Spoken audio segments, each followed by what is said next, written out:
Good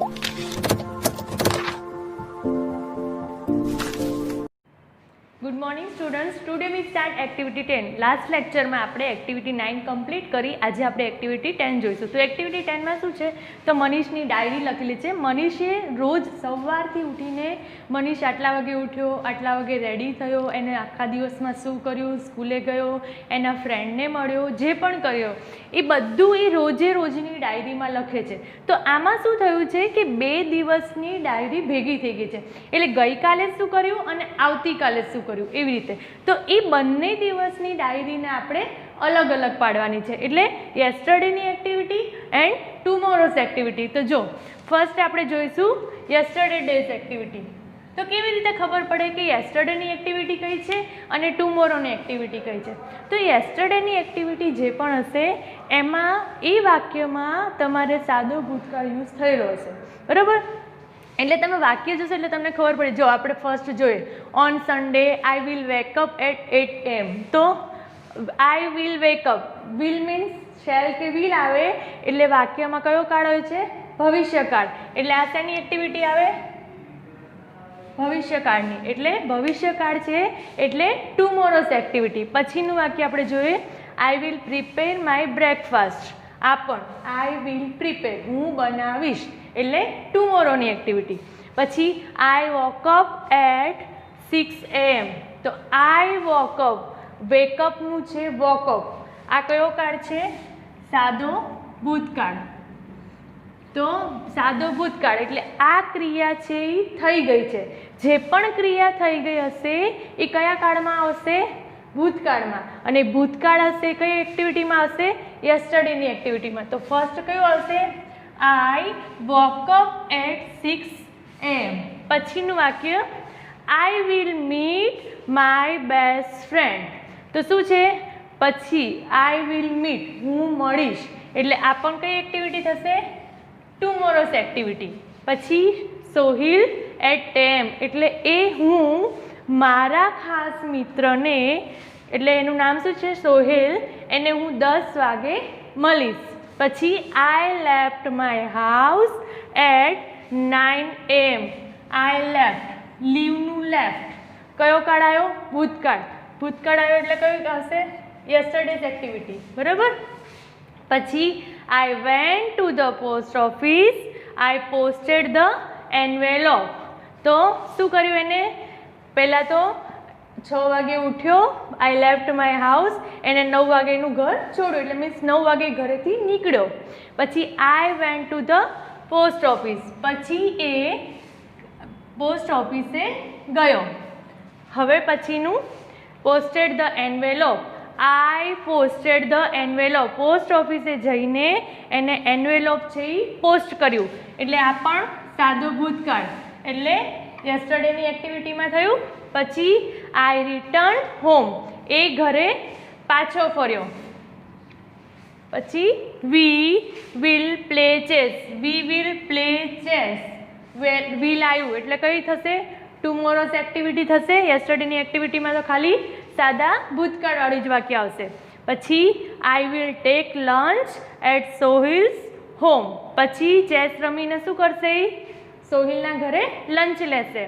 I took my breakfast, ટેકનું ભૂતકાળ છે ટૂક, એટલે આ ક્રિયા છે એ થઈ ગઈ છે. તો શેમાં આવશે? યસ્ટરડેની એક્ટિવિટીમાં આવશે I took my breakfast and change dress. પછી I reached the school by bus, હું સ્કૂલે પહોંચ્યો. શેના દ્વારા? બાય બસ, મીન્સ બસ દ્વારા. તો આ પણ કયો કાળ છે? સાદો ભૂતકાળ, એટલે શેમાં આવશે? યસ્ટરડેની એક્ટિવિટીમાં આવશે. પછી આઈ કેમ બેક, કમનું છે કેમ, કમનું ભૂતકાળ કેમ, એટલે આ પણ શું? આઈ કેમ બેક હોમ, હું ઘરે પાછો પહોંચ્યો. કેટલા વાગે? At 5:30 PM. એટલે આ છે યસ્ટરડેની એક્ટિવિટી. શું કરવાનું છે આપણે? યસ્ટરડેની એક્ટિવિટી અને ટુમોરોની એક્ટિવિટીને અલગ પાડવાનું છે. તો જે પણ આમાં વાક્ય હશે જે યસ્ટરડેની એક્ટિવિટીમાં આવશે એ વાક્ય પહેલાં આપણે લખી લઈશું અને પછી ટુમોરોની એક્ટિવિટીમાં જે હશે એ વાક્ય આપણે લખશું. પછી we will go for a movie. Will આવ્યું એટલે ભવિષ્યકાળ, એટલે શેમાં આવશે? ટુમોરોઝ એક્ટિવિટીમાં. પછી I will return home at 7 PM. હું મારા ઘરે ક્યારે? 7 વાગે પાછો ફરીશ. વિલ છે એટલે આ પણ આવશે ટુમોરોની એક્ટિવિટીમાં. પછી then I watched TV and play. જો I will return home at 7 PM. પછી અહીંયા શું છે? વોચનું છે, વોચડ. કયો કાળ આવ્યો? સાદો ભૂતકાળ. એટલે આ એક્ટિવિટીમાં શું, આ કઈ એક્ટિવિટીમાં આવશે? અહીંયા આવ્યું યસ્ટરડેની એક્ટિવિટીમાં. Then I watched TV and played video games with my friends. પછીનું વાક્ય છે, હજી બીજા 2 વાક્ય અહીંયા આવે છે, તો એ બંને વાક્ય તમારે લખવાના છે. હું તમને કહું છું કયા આવશે. પહેલાં તો આપણે જોયું then I watched TV and play video games with my friends. In the evening I took. ટેકનું છે ટુક, આ પણ છે સાદો ભૂતકાળ. ટેકનું ભૂતકાળનું રૂપ છે ટુક. તો આ વાક્ય પણ શેમાં આવશે? યસ્ટરડેની એક્ટિવિટીમાં, જે તમારે અહીંયા નીચે છે એ લખવાનું. I took dinner with my family after dinner. એટલે અહીંયા કયું વાક્ય આવશે? હજી I took dinner with my family after dinner. I will read for some time. Will છે ભવિષ્યકાળ છે એટલે આવશે ટુમોરોની એક્ટિવિટીમાં. અને પછી હજી એક વાક્ય આવશે I went bed at 10 PM. અને હું 10 વાગે સૂઈ ગયો. ક્યાં હતો? બેડ પર. તો અહીંયા પણ શું છે? વેન્ટ એટલે ભૂતકાળનું રૂપ છે. તો શેમાં આવશે? આ વાક્ય પણ યસ્ટરડેની એક્ટિવિટીમાં આવશે. હવે આપણે યસ્ટરડેની એક્ટિવિટી જોઈ. ગઈકાલે મનીષે શું ક્રિયાઓ કરી હતી આખા દિવસમાં એ આપણે જોયું. હવે આ પેરેગ્રાફમાંથી આપણે આવતીકાલની એક્ટિવિટી છે એ અલગ કરીશું. ચલો હવે આપણે જોઈશું ટુમોરોઝ એક્ટિવિટીમાં. યસ્ટરડેની એક્ટિવિટી જોયું, તો ટુમોરોની એક્ટિવિટીમાં શું આવશે? ફર્સ્ટ તો on Sunday I will wake up at 8 AM. રવિવારે હું 8 વાગે ઉઠીશ. આઈ વિલ વેક અપ એટલે શેમાં આવ્યું? જ્યારે પણ શેલ કે વિલ આવે વાક્યમાં, એટલે વાક્યમાં કયો કાળ થશે? ભવિષ્યકાળ. શેલ અથવા તો વિલ. અને એ હશે ટુમોરોઝ એક્ટિવિટી. ટુમોરો મીન્સ આવતીકાલ. આવતીકાલ એટલે ભવિષ્યકાળ. પછી I will prepare my breakfast. શું આવશે? I will prepare my breakfast. પછી આઈ વોક અપ. યસ્ટરડેની એક્ટિવિટીમાં જોયું. હવે I will meet my best friend. I will meet my best friend. પછી શું કર્યું? Best friend Sohil at 10 AM.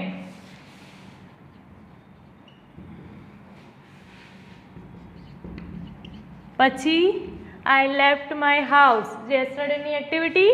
હવે I went to the post office. એ પણ આપણે જોયું યસ્ટરડેની એક્ટિવિટીમાં. હવે આઈ પોસ્ટેડ ધ એન્વેલોપ. આ બધી જ ક્રિયાઓ એને ગઈકાલે કરી છે. આઈ રિટર્ન હોમ ત્યાં સુધીનું, બરાબર. એટલે અહીંયા સુધીનું આપણે ક્યાં જોયું? યસ્ટરડેની એક્ટિવિટીમાં જોયું. હવે જોઈશું વી વિલ પ્લે. સોહિલને મળ્યો, પછી એને શું કર્યું? ચેસ રમવાનું. તો we will play chess.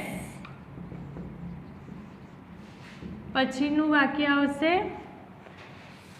I will take lunch at Sohil's home.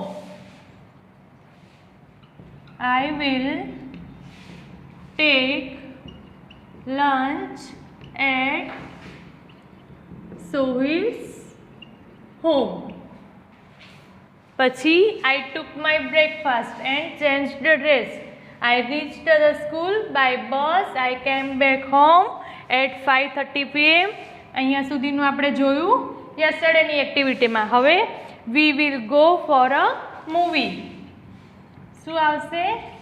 V will go for a movie. પછીનું વાક્ય આવશે I will return home. I will return home કેટલા વાગે પાછો ફરશે ઘરે? At 7 PM. પછી શું કરશે? Return home at 7 PM. Then I watch the TV and play video games with my friends in the evening. I took dinner with my family after dinner. આ બધી શું હતી? યસ્ટરડેની એક્ટિવિટી. એટલે યસ્ટરડેના પેજમાં મનીષને લખવાનું રહેશે. પછી નેક્સ્ટમાં શું આવશે? ટુમોરોઝ એક્ટિવિટીમાં I will read for some time.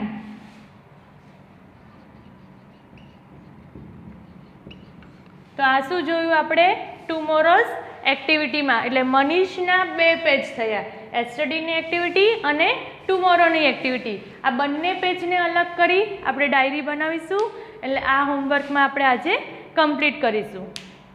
હવે આપણે એક્ટિવિટી 11 જોઈશું. એક્ટિવિટી 11માં શું છે? તો કે આસમાનું ઘર છે. આસમાના ઘરમાં મંકીની એન્ટ્રી થાય છે અને આસમા ઘરે નથી. તો આસમા છે એ શું કરે છે કે એના ફ્રેન્ડને લેવા માટે જાય છે અને મંકી છે એ પછીથી એન્ટર થઈ જાય છે અને રૂમની એના ઘરની શું પરિસ્થિતિ થાય છે એ આપણે આજે જોઈએ. તો Asma live in Gandhinagar. One day her cousin. શું છે? આસમા છે એ ગાંધીનગરમાં રહે છે. એક દિવસ હર કઝિન તેની જે પિતરાઈ જે હોય એને, બરાબર, એ શું કરે છે? કોણ છે એ? તો કે રિઝવાન. રિઝવાન કેમ ધેર. રિઝવાન ત્યાં આવે છે. She went to the bus station. ક્યાં આવે છે? તો તેણી બસ સ્ટેશન પર ગઈ હોય છે. શું કરવા માટે? તો એની જે પિતરાઈ આવે છે રિઝવાન, એ રિઝવાનને લેવા માટે અસ્મા છે એ બસ સ્ટેશન ઉપર એને પિકઅપ કરવા માટે જાય છે. બસ સ્ટેશન ટુ રિસીવ હિમ. કોને લેવા માટે? રિઝવાનને લેવા માટે. તે રિટર્ન હોમ. તે ઘરે પાછી ફરે છે. Asma open the door. શું કરે છે? તે બંને જ્યારે ઘરે પાછા ફરે છે અને દરવાજો ખોલે છે. શું છે આ? ડોટ ડોટ ડોટ મીન્સ દરવાજા ખુલ્યા પછી અંદરની શું સિચ્યુએશન છે એ માટે છે. શું છે એ આપણે જોઈએ અત્યારે કે દરવાજો ખુલ્યો અને જેવું ઘર મૂકીને ગઈ હતી એવું ઘર નથી રહ્યું. અંદર શું ચેન્જીસ થયા છે એ આપણે જોઈએ. અસ્મા સે રિઝવાન આવો આવો. અસ્મા રિઝવાનને અંદર આવવા માટે કહે છે. Welcome. Oh what do I see. અરે હું શું જોઈ રહી છે એમ. એટલે તે શું જોવે છે? રિઝવાન સે વોટ ઇઝ ધીસ. આ શું છે? Is this your house. શું આ તારું જ ઘર છે? કેમ કે ઘરની સિચ્યુએશન એવી થઈ ગઈ છે એટલે એને બિલીવ નથી થતું કે આ અસ્માના ઘરે જે અહીંયા આવ્યો છે. અસ્માને પૂછે છે એટલે એમ કહે છે તું ભૂલથી કંઈ મને બીજાના ઘરે તો નથી લઈ આવી ને? Asma say yes unfortunately it is my house. શું કહે છે? હા, કમનસીબે. અનફોર્ચ્યુનેટલી મીન્સ કમનસીબે તે મારું જ ઘર છે. રિઝવાન સે but you can't arrange things like this. Only a monkey can do it. શું કહે છે? બટ યુ, પરંતુ, યુ કાન્ટ કરી શકે નહીં. એરેન્જ. એરેન્જ મીન્સ ગોઠવવું. થિંગ્સ મીન્સ વસ્તુઓ. Like this. લાઈક મીન્સ અહીંયા ગમવું નહીં, આના જેવું કમ્પેરિઝન કર્યું છે. But you can't arrange things like this. તું આવી રીતે વસ્તુઓ ગોઠવી શકે નહીં. એટલે એની કઝિન છે એને ઓળખતો હોય કે અસ્માનું કામ આવું તો ના હોય. Only a monkey. માત્ર મંકી, વાંદરો જ આવું કરી શકે. અસ્મા સે ઓ માય ગોડ. અરે મારા ભગવાન. The back door was not closed. શું હતું? એને લેવા તો જતી રહી પણ પાછળનો દરવાજો, બેક ડોર મીન્સ પાછળનો દરવાજો ખુલ્લો મૂકી દીધો. વોઝ નોટ ક્લોઝ મીન્સ બંધ હતો નહીં. I forgot two close it. હું તેને બંધ કરવાનું ભૂલી ગઈ. ફોરગોટ મીન્સ ફોરગેટનું ફોરગોટ, આ છે ભૂતકાળ. Rizwan says oh dear look there on the tree. અરે ડિયર તું શું લુક જો, શું પેલા ઝાડ પર જો. The lucky monkey is eating your potato chips. શું છે? નસીબદાર વાંદરો બેઠો છે. શું કરે છે? ઇઝ ઇટિંગ, ખાઈ રહ્યો છે. ઇટિંગ જ્યારે પણ ક્રિયાપદની પાછળ આઈએનજી લાગે એટલે એ ક્રિયા છે એ ચાલુ છે. ઇઝ ઇટિંગ વર્તમાનમાં ચાલુ છે અને ભૂતકાળમાં જ્યારે ચાલુ હોય ત્યારે અહીંયા શું આવે? ઇઝની બદલે વોઝ કે વેર આવે. તો ઇઝ ઇટિંગ તે ખાઈ રહ્યો છે. યોર પોટેટો ચિપ્સ તારી બટેકાની કાતરી. Asma says those chips were for you. શું હતી? તે એ પોટેટો ચિપ્સ જે બનાવીને ગઈ હતી એને રિઝવાન માટે બનાવી હતી અને રિઝવાન માટે બનાવેલી ચિપ્સ કોણ ખાય છે અત્યારે? મંકી ખાય છે. એટલે તે ચિપ્સ છે એ તારા માટે હતી. હતી મીન્સ હવે તો એ ચિપ્સ મંકી ખાઈ ગયો છે એટલે હવે શું થઈ ગયું? એ ચિપ્સ તારા માટે હતી. So the monkey is luckier than you. શું કહે છે? એટલે વાંદરો છે એ તારી કરતાં વધારે નસીબદાર છે. લકીયર મીન્સ જ્યારે બી બે જણની કમ્પેરિઝન કરવામાં આવે ત્યારે શું છે? ક્રિયાપદ જે અહીંયા છે એની પાછળ શું લગાડવામાં આવે? ER plus then. આ કઈ ડિગ્રી છે? Comparative degree. જ્યારે બંને વચ્ચે કમ્પેરિઝન થાય ત્યારે કમ્પેરેટિવ ડિગ્રીનો યુઝ થાય અને કમ્પેરેટિવ ડિગ્રીમાં ER લાગે અને ધેન લાગે. એ તમને ગ્રામરમાં આવશે. So the monkey is luckier તારા કરતાં વધારે નસીબદાર છે. Rizwan says okay let's rearrange the room in a civilised way. શું કહે છે? ચાલો આપણે રૂમને ફરીથી વ્યવસ્થિત ગોઠવીએ. સિવિલાઇઝ્ડ મીન્સ વ્યવસ્થિત. રીએરેન્જ. રીએરેન્જ મીન્સ એરેન્જ મીન્સ ગોઠવવું અને રીએરેન્જ મીન્સ ફરીથી ગોઠવવું. બરાબર? ફરીથી વ્યવસ્થિત રીતે ગોઠવીએ. અસ્મા સે let's do it hoop hoop. ચલો આપણે કરીએ. તો શું હતું? આ એક્ટિવિટી 11માં તમને બે પિક્ચર્સ આપેલા છે. તો એ પિક્ચર્સને તમારે કમ્પેર કરવાના. કમ્પેર કરીને શું જોવાનું? તો પહેલું જે પિક્ચર્સ છે એમાં તમને મંકીની એન્ટ્રી થયા પહેલાંનું સિચ્યુએશન છે. એટલે મંકીની એન્ટ્રી થશે એ પહેલાંની તમને ઘરની પોઝિશન શું છે, કેવું વ્યવસ્થિત ગોઠવેલું છે, અંદર કઈ કઈ વસ્તુઓ પડી છે એ દેખાશે. અને પછીનું જે પિક્ચર્સ છે એ after the entry of monkey. એટલે શું છે? મંકીની એન્ટ્રી થઈ ગયા પછીની ઘરની સિચ્યુએશન. તો તમે એમાં જોશો કે બધું અસ્તવ્યસ્ત પડેલું છે, તૂટી ગયેલું છે, અમુક વસ્તુ છે મંકી લઈ ગયું છે. તો આ બંને પિક્ચર્સ તમને બુકમાં આપેલા છે. એ જોઈ તમે બંને ચિત્રનું કમ્પેરિઝન કરો અને મંકીએ ઘરની શું હાલત કરી છે અને કઈ કઈ વસ્તુઓ તોડી છે, કઈ કઈ વસ્તુ અસ્તવ્યસ્ત કરી છે એ તમે જોશો. તો આ છે આપણે એક્ટિવિટી 11.